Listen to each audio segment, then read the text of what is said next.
Durante 500 años nos enseñaron que este hombre era el villano. Lo irónico es que quienes más lo condenaron vivían exactamente como él los describió. El hombre cuelga de las muñecas en una celda húmeda. Tiene los brazos atados por detrás. Cada vez que la cuerda sube, sus hombros se van dislocando un poco más. Su crimen, una lista. Alguien escribió su nombre entre conspiradores. No hubo pruebas, no hubo juicio, solo una cuerda. Ese hombre sobrevivió, se fue a casa y años después escribió un libro que los poderosos de Europa leyeron en secreto mientras lo condenaban en público. Hoy lo conocemos como Maquiavelo. Su apellido es sinónimo de manipulación, cinismo y control. Algo no cuadra. Y probablemente todo lo que sabes sobre él fue diseñado para que nunca hicieras una pregunta mucho más incómoda. ¿Y si el problema nunca fue Maquiavelo, sino el sistema que describió? Lo curioso es que Maquiavelo jamás quiso destruir el sistema. De hecho, durante 14 años trabajó dentro de él. Florencia, a finales del siglo XV, no es una ciudad cualquiera. Es probablemente la ciudad más sofisticada de Europa en ese momento. Arte, comercio, dinero, intriga política. Y en el centro de todo eso, una familia que lo controla casi todo, los Medici. Piensa en los Medici como la familia más poderosa de la ciudad. Banqueros, mecenas, políticos, incluso papas. No eran reyes oficialmente, pero no necesitaban serlo. El dinero y las conexiones les daban algo mejor que una corona. Control sin tener que dar explicaciones. En ese mundo nació Nicolás Maquiavelo en 1469, hijo de un abogado de clase media. No era rico, no era noble, no tenía el apellido correcto. De su infancia y juventud se sabe poco. Lo que sí sabemos es que su padre, a pesar de tener recursos limitados, le dio algo que en Florencia valía casi tanto como el dinero: una educación. Latín, retórica, historia clásica. Las herramientas con las que los hombres inteligentes leían el mundo en esa época. Y Maquiavelo las usó bien. Florencia en ese momento no era solo una ciudad de artistas y banqueros. Era una ciudad que necesitaba administradores, negociadores, gente que supiera moverse entre el poder sin pertenecer del todo a él. Gente que entendiera las reglas del juego sin ser dueña de la mesa. Maquiavelo era exactamente ese perfil. No llegó donde llegó por herencia ni por riqueza. Llegó porque en algún momento alguien se dio cuenta de que era el hombre más inteligente en la sala. A los 29 años consiguió un cargo en el gobierno de la República Florentina, secretario de la Segunda Cancillería, que básicamente significa el hombre que hace que las cosas funcionen. Negociaba con reyes, observaba ejércitos, escribía informes y muchas otras tareas importantes. Durante 14 años estuvo en el centro de la política europea, viendo de cerca cómo los poderosos tomaban decisiones reales. No desde los libros, desde la primera fila. Y lo que vio lo cambió para siempre, porque lo que vio no era lo que los poderosos decían en público, era lo que hacían en privado. Y resulta que no se parecían en nada. Los Medici no siempre estuvieron ahí. En 1494, cuando el rey de Francia invadió Italia, la familia había manejado tan mal la crisis que Florencia simplemente los expulsó, sin gran batalla, sin drama. Un día controlaban la ciudad y al siguiente ya no eran bienvenidos. Fue en ese espacio donde nació la República Florentina y donde Maquiavelo encontró su lugar. Lo que poca gente sabe es que Maquiavelo no admiraba a los que acumulaban poder. Los estudiaba porque creía que el poder ignorado era el más peligroso y creía que Florencia debía gobernarse a sí misma, sin que ninguna familia lo controlara todo. Mientras los Medici estuvieron exiliados, eso fue posible. Pero en 1512 volvieron, y con ellos llegó el fin de todo lo que Maquiavelo había construido. Lo arrestaron, lo torturaron y lo mandaron a casa.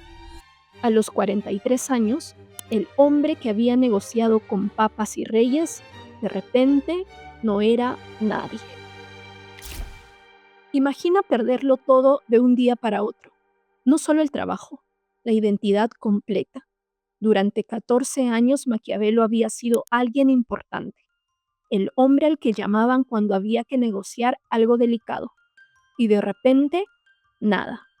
Una finca pequeña a las afueras de Florencia, deudas y demasiado tiempo para pensar. En ese contexto escribió El Príncipe, no como manifiesto, no como declaración de principios. Lo escribió en pocas semanas, en 1513, meses después de salir de la celda donde lo torturaron. Y lo escribió con un objetivo muy concreto: conseguir trabajo con los Medici, los mismos que lo habían destruido. Piénsalo un momento. El libro que la historia convirtió en manual del mal fue escrito por un hombre desesperado intentando impresionar a sus enemigos. ¿Y qué hizo para impresionarlos? Lo único que sabía hacer: ser honesto sobre cómo funciona el poder. El Príncipe no dice que los gobernantes deben ser crueles o manipuladores porque eso sea bueno. Dice que así es como funciona el mundo real y que un gobernante que no lo entienda va a perder. No es una celebración, es un diagnóstico. Es la diferencia entre un médico que te dice que tienes cáncer y alguien que te desea el cáncer. Maquiavelo describió la enfermedad, no la inventó. El libro nunca se publicó oficialmente en vida de Maquiavelo. Circuló en copias manuscritas, de mano en mano, entre secretarios, consejeros y nobles. Así es como viajó por Europa, no porque Maquiavelo tuviera influencia, sino porque el libro decía en voz alta lo que todos querían leer, pero nadie se atrevía a escribir. Y mientras el libro viajaba, su autor se quedaba quieto. Los Medici nunca lo contrataron. Maquiavelo pasó los últimos años de su vida escribiendo obras de teatro, historias de Florencia y cartas a amigos, intentando por cualquier vía volver a ser relevante. En 1527, cuando Florencia expulsó nuevamente a los Medici y restauró la República, pensó que por fin tendría su oportunidad, pero la nueva República tampoco lo quiso. Lo consideraban demasiado cercano al régimen anterior. Murió ese mismo año, en junio de 1527, solo, sin dinero, rechazado por todos los bandos.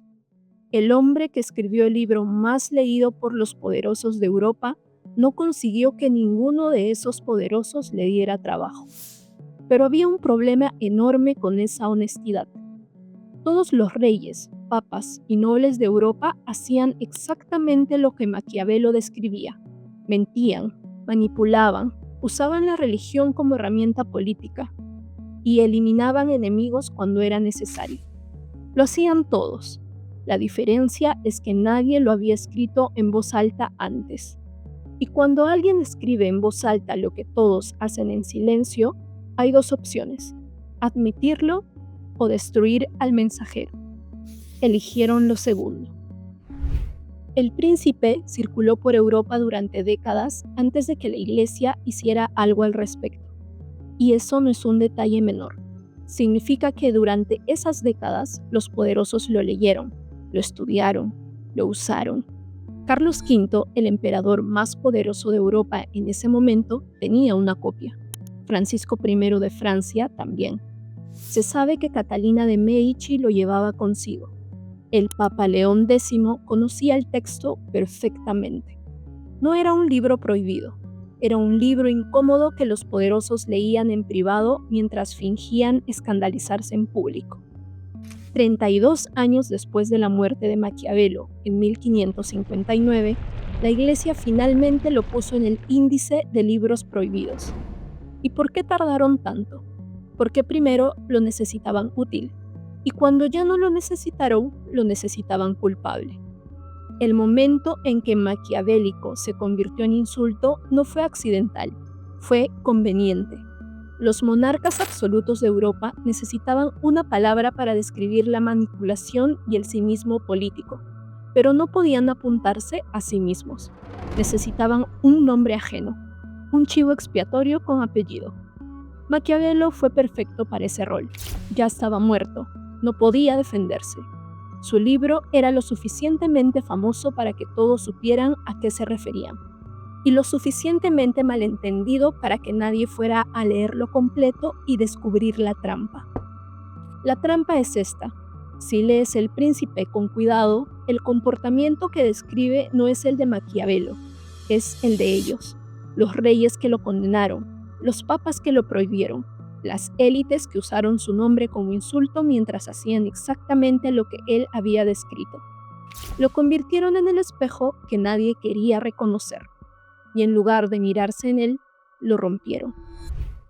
Hoy la palabra maquiavélico aparece en periódicos, en series o en discursos políticos. La usamos para describir a políticos corruptos, a ejecutivos sin escrúpulos, a cualquiera que parezca mover los hilos desde las sombras. Es probablemente el insulto político más usado de los últimos 5 siglos, y casi nadie que lo usa ha leído una sola página de Maquiavelo. Eso no es un accidente, es el resultado de un trabajo muy bien hecho. Cuando conviertes el nombre de alguien en sinónimo de algo malo, ya no necesitas que nadie lo lea. El insulto se sostiene solo, se reproduce solo. Cada vez que alguien llama maquiavélico a otro, está repitiendo sin saberlo una campaña de propaganda que empezó hace 500 años. Maquiavelo nunca escribió sobre monstruos, escribió sobre quienes después necesitaron llamarlo monstruo. Y lo más irónico de todo es esto. Maquiavelo dedicó buena parte de su obra a explicar exactamente cómo funciona ese mecanismo, cómo el poder controla el relato, cómo se construye la imagen de un enemigo, cómo se usa el lenguaje para proteger a los que mandan. Lo describió con precisión quirúrgica y después se lo aplicaron a él. Hay un último detalle que la historia casi nunca menciona. En 1527, pocas semanas antes de morir, Maquiavelo recibió una noticia. Los Medici habían caído. Florencia había restaurado la República. El sistema que lo había torturado, exiliado y arruinado finalmente había colapsado. Era el momento que había esperado durante 15 años, y la nueva República tampoco lo quiso. Lo consideraban demasiado cercano al régimen anterior, demasiado comprometido, demasiado incómodo. Los que supuestamente representaban todo lo que él había creído toda su vida, lo miraron y decidieron que no encajaba. Maquiavelo murió semanas después, solo, sin dinero, rechazado por todos los bandos. No lo destruyó un enemigo, lo destruyeron todos a la vez, incluidos los que decían ser sus aliados. Y eso quizás es lo más honesto que podemos decir sobre su historia.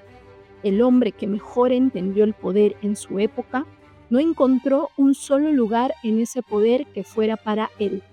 Escribió la verdad sobre cómo funciona el mundo, y el mundo siguió funcionando exactamente igual.